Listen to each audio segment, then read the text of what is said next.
উচ্চ মাধ্যমিক পরীক্ষায় দশম স্থান অধিকার করেছে হুগলি তারকেশ্বর ব্লকের রামনগর নুটবিহারী পাল চৌধুরী হাই স্কুলের ছাত্রী অদৃশা সামন্ত। প্রাপ্ত নম্বর 488। মাধ্যমিকে র্যাঙ্ক না করলেও উচ্চ মাধ্যমিকে দশম স্থান অধিকার করেছেন অদৃশা। তার রেজাল্টে খুশি পরিবার সহ বাকিরা। আগামী দিনে তার স্বপ্ন ইঞ্জিনিয়ার হওয়ার। পড়াশোনার পাশাপাশি নাচ আঁকা তার ভালোবাসার বিষয়। ফাস্ট ফুড খুব পছন্দ করেন। তার কথায় নিজের ধর্মকে কখনোই ভুলে যাওয়া উচিত নয়। ঈশ্বরের প্রতি তার অগাধ ভক্তি। বাবা পেশায় ব্যাংক কর্মী মনিরঞ্জন সামন্ত, মা সুতপা সামন্ত। অদৃশাকে শুভেচ্ছা জানাতে উপস্থিত হন রামনগর নুটবিহারী পাল চৌধুরী হাই স্কুলের প্রধান শিক্ষক সহ অন্যান্যরা এবং প্রশাসনের আধিকারিকরাও। তাকে নিউজ বাংলা দিশা টিমের তরফ থেকে আমরাও শুভেচ্ছা জানালাম। খুবই ভালো লাগছে। পড়াশোনা কিভাবে মানে টার্গেট ছিল কি কোনো? হ্যাঁ, একটু টার্গেট ছিলই, মানে মাধ্যমিকেও তো চেষ্টা করেছিলাম কিন্তু হয়নি।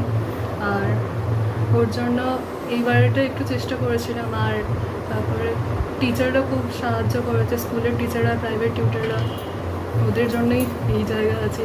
মা বাবাও খুব সাথে থেকেছে। অবদান কার? হ্যাঁ, অবদানটা কাদের বেশি, মানে কাদের কি দিকটা? স্কুল আর প্রাইভেট টিউটার দুজনের, আর বিশেষ করে বাবা মার তো অনেক বেশি। বাবা মা ঠাম্মা সবাই আছে। পড়াশোনা করার নিয়ম ছিল, মানে বাধা ধরার নিয়ম, কোনো ছকের মধ্যে পড়াশোনা চলতো না? ছকের মধ্যে বলতে এমনি টিচাররা যেরকম পড়াতো সেইগুলো করতাম, আর তার সাথে সেলফ স্টাডি একটু ছিল, যেহেতু ইঞ্জিনিয়ারিং ওইসবের জন্য প্রিপারেশন নিচ্ছিলাম। মেন কি এরপরে লক্ষ্য কি আছে? ইঞ্জিনিয়ারিং। হ্যাঁ। এছাড়া পড়াশোনার বাইরে? পড়াশোনার বাইরে নাচ করতাম। আর কি ভালো লাগতো? এমনি আমার ছবি আঁকা, তারপরে অ্যানাম, ওইসব অনেক জিনিস ভালো লাগতো, বিশেষ করে বাইরের কালচার, ওইসব অনেক কিছু। খাওয়া দাওয়ার মধ্যে কি ভালো লাগতো? খেতে কি ভালো লাগতো? ননভেজ, ফাস্টফুড ওইসবই যেমন হয় আজকের দিনে সব। আর এই যে বলছি এয়ার স্ট্রাইক নিশ্চয়ই শুনেছেন, যে ভারতের ওপর যে আঘাত এসেছিল পেহেলগাঁওতে, আজকে এয়ার স্ট্রাইক করছে পাকিস্তান ভোরে। এটা কীভাবে দেখছেন একজন ছাত্রী হিসেবে? গতকাল যেটা এয়ার স্ট্রাইক হলো আর কি,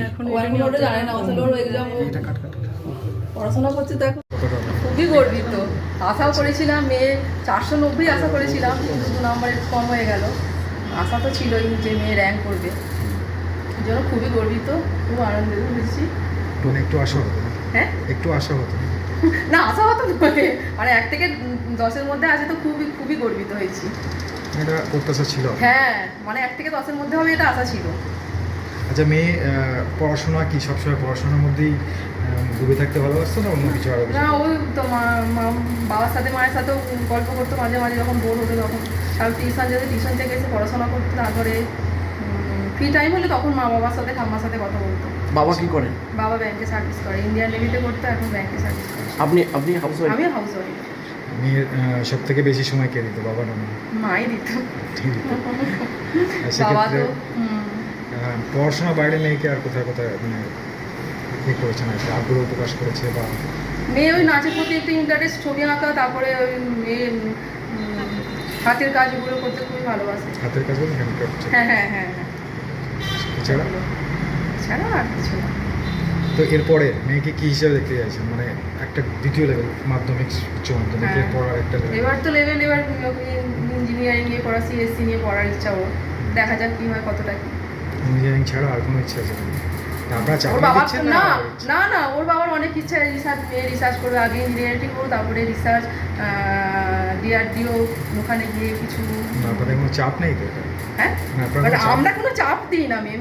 মেয়েও একটু ভালোবাসে, মানে পড়াশোনার লাইনটাতে একটু ভালোবাসে, যে আরও আগে এগোবো, এটা ওর ইচ্ছা। আপনার কি একটাই মেয়ে নাকি? আমার একটাই মেয়ের আরও আগে বড় হওয়ার ইচ্ছা। আজকে এইচএসের রেজাল্ট বেরিয়েছে, একদিকে যেমন বাংলায় উঠেছে, অন্যদিকে আমরা দেখলাম পাকিস্তানের যে আমাদের উপর একটা, ভারতবর্ষের উপর একটা এয়ার স্ট্রাইক করেছিল রাত্রে।